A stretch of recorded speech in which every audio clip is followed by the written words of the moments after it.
Nereden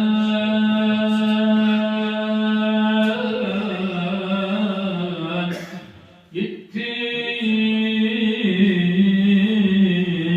ve götürdü aman.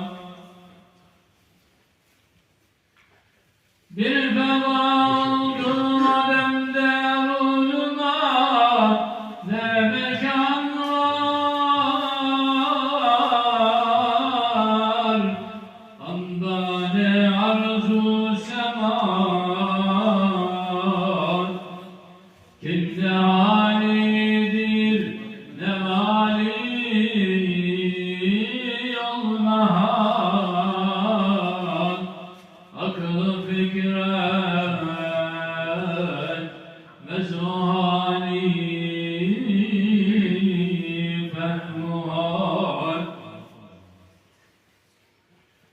Refol şahitmiş bin hicab nur-i tevhid,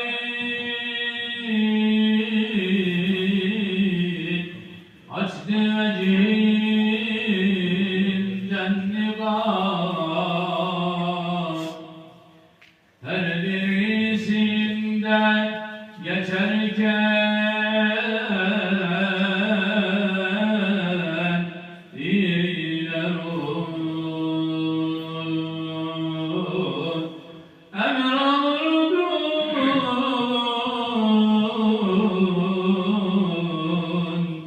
ya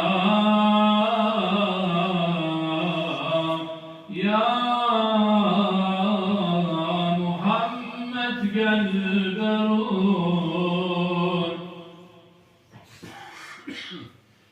Türk-i kamusun görüp geçti öte, vardı erişti